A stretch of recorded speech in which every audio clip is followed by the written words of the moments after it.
Ooh, yeah. Yeah. That looks awesome. I'm Chris Thorn. That's Zachary Fowler. And this is the 30-Day Survival Challenge Texas. There's only one rule. If you want to eat, you gotta catch it and cook it. Good morning, everybody. So, it's day 21. We're at the new base camp. For those of you who've been watching all the way from the beginning, know that we moved yesterday. And yesterday I also had to go get medically checked out because I got food poisoning, and it was pretty bad. I threw up like 6 or 7 times, projectile vomiting, diarrhea, shivers, you know, the whole crazy crap. But still here. I didn't quit, I didn't give up. So this is what the new base camp looks like.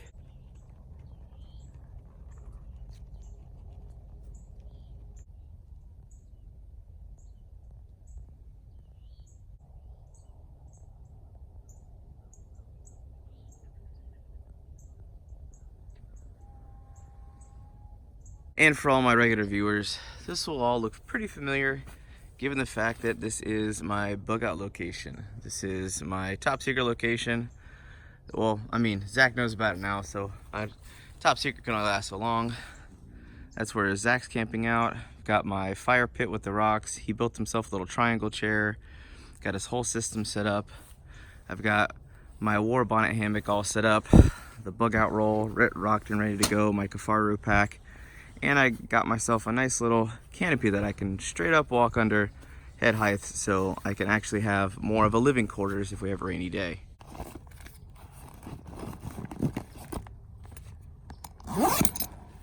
Using my blue Smurf crap. It's actually like napalm fire starters from lightning strike fire starters. You don't need very much to get this stuff going. Works really, really well. Very flammable. I always tell people it's unicorn blood and dragon's breath because this stuff's so dang flammable. But these are kind of like gelled cotton, but they're dyed a little bit. And these are more of a heavy duty form of the same thing. And they start fires very, very, very well. Just expose the fibers like that and you're pretty much good to go. Lucky for me, being very blessed that this is my bug out location, I know where everything is. So a lot of people drop down the comments in the live streams in the video, and I really don't care about the trolling opinions. They're like, it's not much of a survival challenge when you have a bunch of gear with you. And I guess I thought it was kind of funny because I always tell them, I'm like, there's no running water, there's no guarantee of a meal, and the only thing that I can guarantee is I'll have fresh water to drink with a water filter, assuming it doesn't freeze. You gotta think, so many more things can still go wrong out here. I mean, you can still have bad things go wrong in the city where most people live. But with that said, you want heat, you have to start a fire. You want drinking water, you gotta go fetch it and carry it back over a half a mile to bring it to you, to yourself. You want food, you gotta go trap it, fish it, catch it, cook it, all that good stuff. You've got to do it all yourself. At the end of the day, for the average person, that is still will always be a challenge, and it's very much a challenge doing it for 30 days straight, especially for someone like me who's lived in the city my whole life. I love the outdoors and I get out whenever I can, but I've always lived in the city. So with that said, living 10% of an entire year in the outdoors is a feat anyone should be proud of. You do it for 10 to 14 days and you do it this way, you should definitely be proud of it. It's a long time to be out in the woods. And that is why I like that tinder and this fire steel. And this fire steel is the lightning strike fire starter. A lot of people say it's super expensive because it's like 60 bucks, and it is. And I have links to it down in the video description. But what makes this so kind of awesome to me is the fact that it idiot-proofs it. I've never had to strike this more than one time to get a fire started, ever. As fire likes buddies. Oh, lucky for me, like in most places here in South Texas, the woods themselves are very densely populated. So you don't really have to worry too much about the wind affecting your fire. The first location we were at was very unknown to me. I wasn't very familiar with the area. But now I'm on my home turf, so things like fire, water, trapping should all have that pretty squared away pretty fast.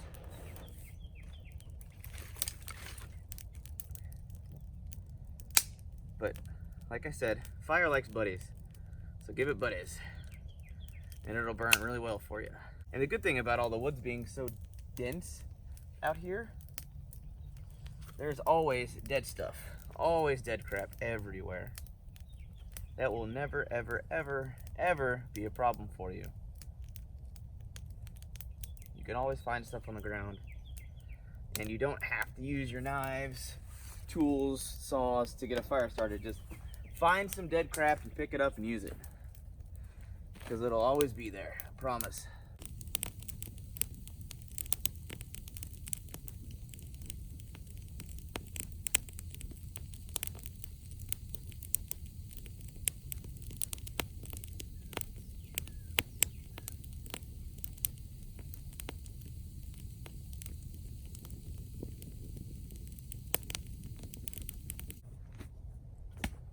What's up, bud? Hey, Got the water? got the water. Woohoo! I I got the fire. I even got 2 lines in the water. See if we can't catch some minnows to catch us some bigger fish. I gotta get back down there. It looks like a beautiful beautiful fishing situation.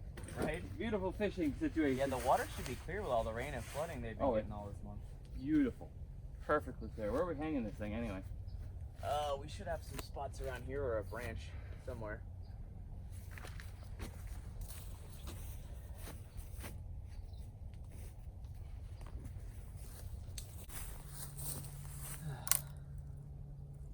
Yep, like I was telling you guys earlier, with everything out here being so dead, just finding dead branches is really easy to get some dry firewood. This is mostly tinder and kindling, but it works really well all the same. And it requires no tools whatsoever. Alrighty, time to get some food. Oh yeah. Got some raccoon in the pot. Looks like there's quite a bit of meat left. That's good.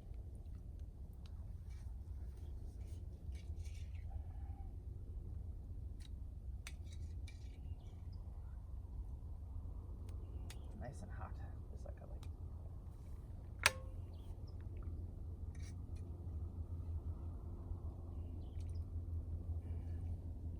How's the soup? Oh, it's excellent. Super good. Still got plenty left over if we feel like diving in for dinner.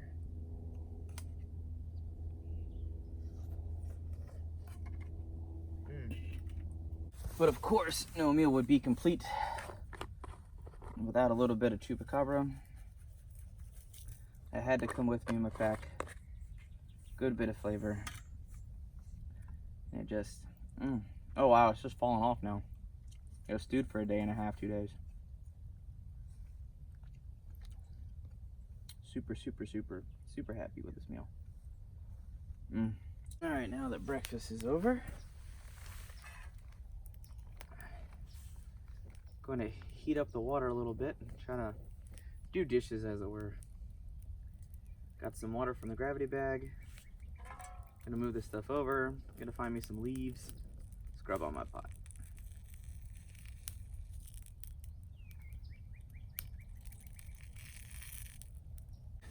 Now, these aren't the same big, huge leaves like we had at the last location, but these are nice, big, broad leaves.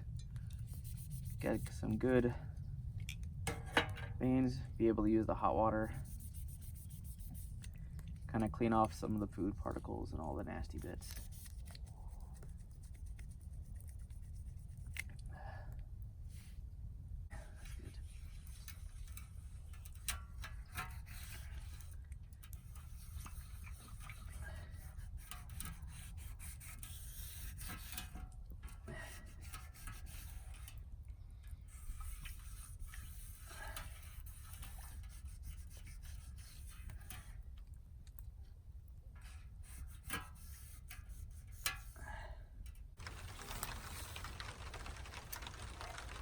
Bam, bam. Thank you, ma'am. Ready for the next meal. All right, Zach and I are gonna go down the river. Got my Kabuya hand line with my FloraClear 15-pound test line with my bait holder hook and my bobbers that I got. Cheap little setup. And then I've got my ultralight tackle box that has a little bit of everything I could ever want. This is actually packed full of a bunch of swivels, hooks, weights, baits, everything I can ever need.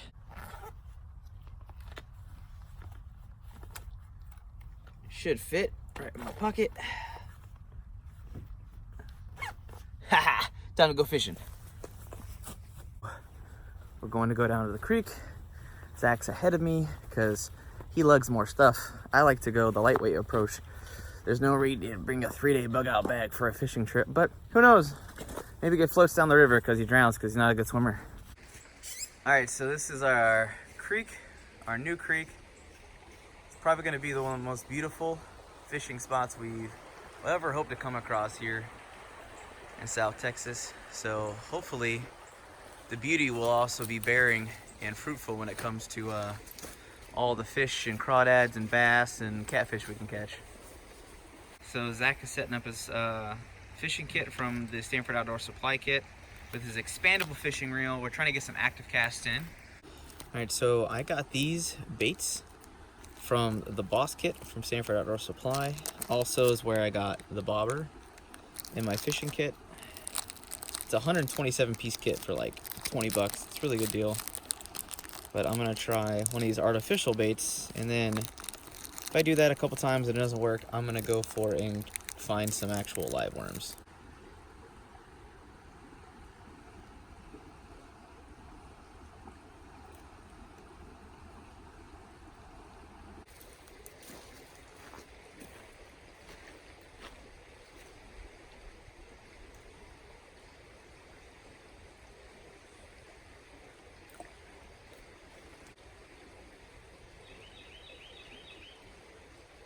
Where did my bobber go? The sinker weight come up to be bobber. So Zach wants to move locations. We're gonna go about 100 yards upstream.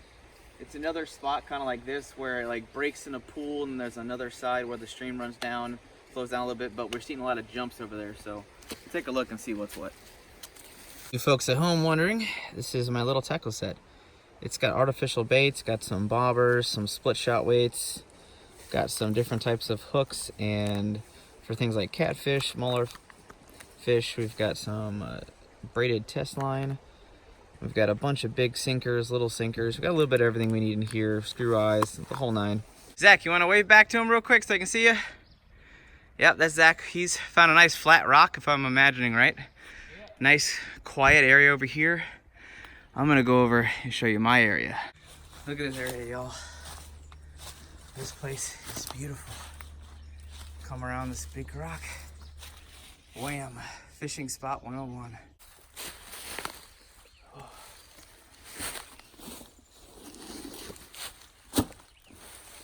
Oh. Guys, this spot is absolutely beautiful. I gotta traverse these rocks down here, but I got a whole land bridge and a few flat rocks where the water's pouring through. There's some swirling pools, some jetties, some dead spots. If there's any place to catch a fish in the creek, it's gotta be one of them. Luckily, there's a lot of roots down here. Should be able to walk across pretty easily. When I say that, I fall.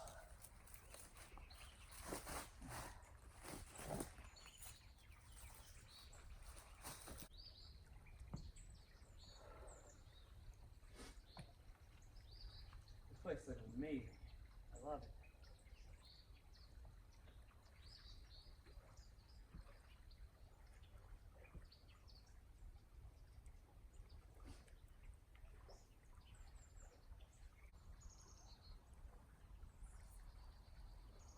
And I got hooked on a tree.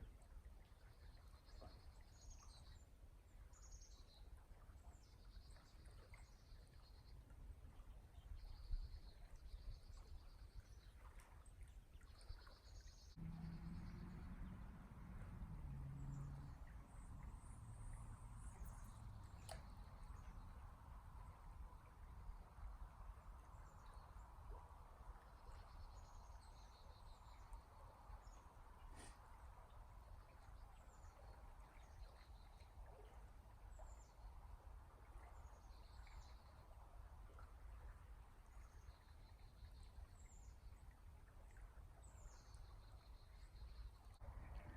Just look at this. It's absolutely amazing. You come down this little cavern hole through here, come around, and that's the entire fishing spot right there. These massive rocks, nice little land bridge that can take you to the other side if you'd wish. All right, let me go show you the view this way. Coming around downstream, you see Zach right there, fishing on his rock, having a good old time. And just past him, that's where we were the first time. So we only came up a couple hundred yards. But this, look at how beautiful this is. Oh, such a gorgeous spot. This natural area, so beautiful. Seeing all of this. Got the creek that winds down and around for miles. Even if you don't catch a lot of fish that day, it's just an amazing spot to just fish and relax. Now, as this is my bug out location, I've got access to my minnow traps, got some dog food and some paracord, and we're gonna set some trap lines for some minnows and some crawdads. I'm gonna show you the pathway through the creek.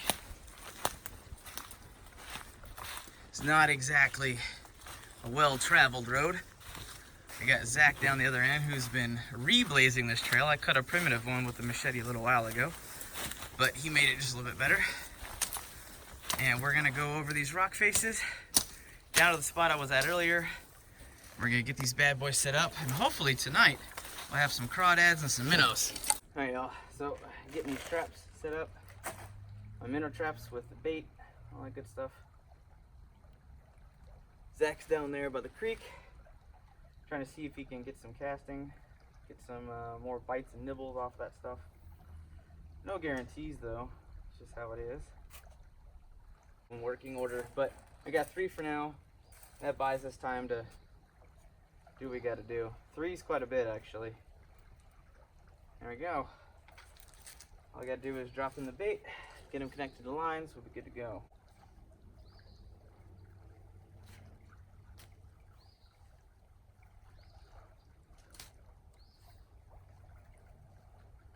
There we go.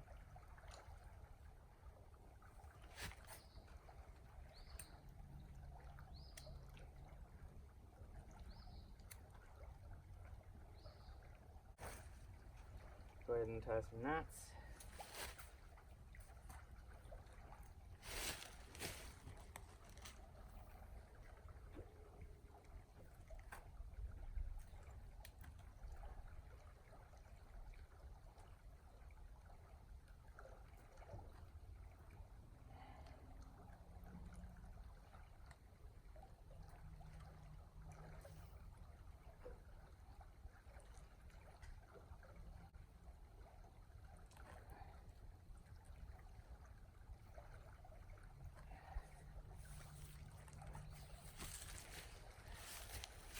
One's ready for bait and deployment.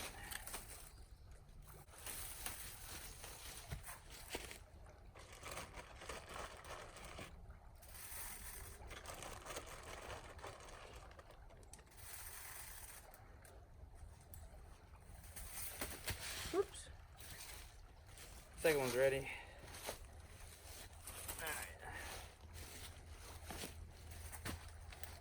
Let's use these traps passively to unlock the Narnian secrets of what's back here.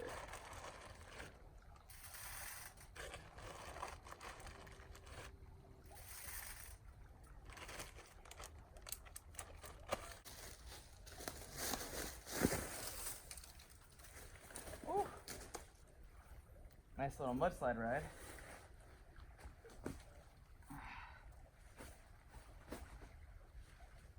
Luckily, these roots are fairly forgiving.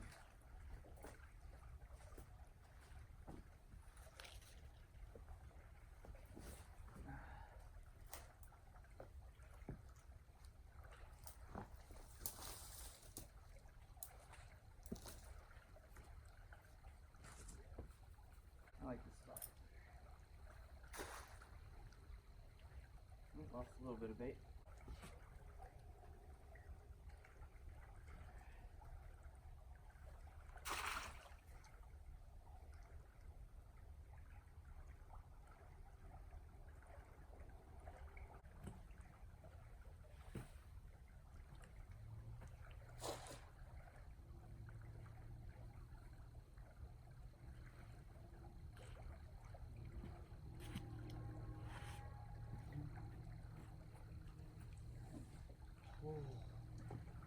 Not a stable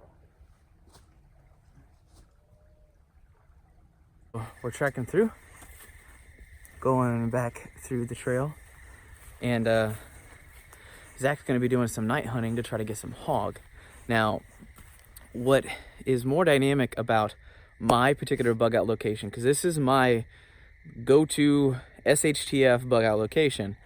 This was going to be the original spot, but we wanted something a little more challenging.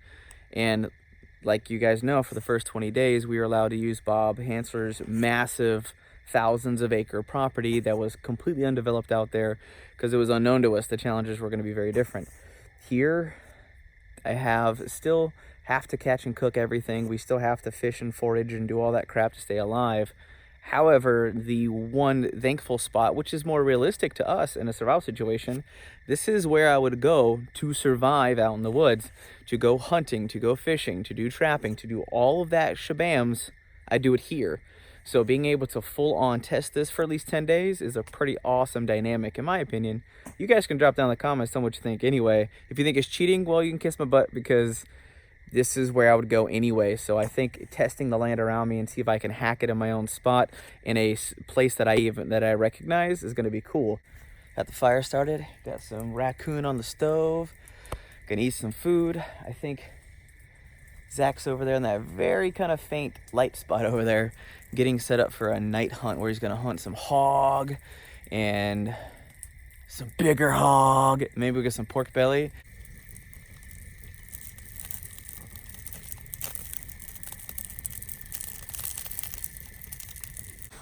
So we took the raccoon pot off and we took all the meat out on the skillet, and then we are going to divide the spoils. But tomorrow we're definitely going to have to set out some traps to make sure we keep the food train rolling. Yeah. Wait, we divide it up in half and then...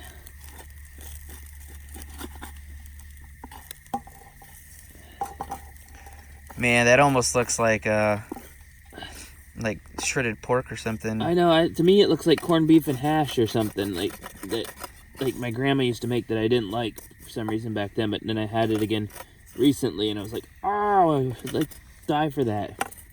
It's all the fat's kind of fried out of it into kind of the way it, well, not fried out of it, but fried into grizzling up the. Oh yeah. Yeah. That looks awesome.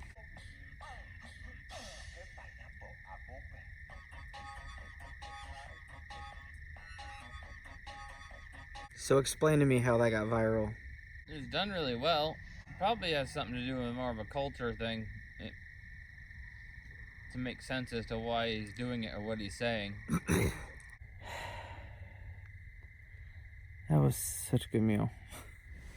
It was kind of like we had juicy, stewed, like we're used to, very tender meat. But then it had that little subtle outer layer of crispy, that very light, almost like a tempura, very lightly fried on the outside, is still nice and tender and juicy on the inside. Really good dynamic on the raccoon. But finally get to go to bed, get some sleep. Zach is actually in bed right now, but apparently he is going to try to wake up around 1:30, 2:30, 3:30, I don't know, somewhere really early in the morning, and head out and try to do an early morning hunt, because today will be day 22, tomorrow anyway, and it'll be Thanksgiving. What would you say we actually get a Thanksgiving turkey? That would be epic.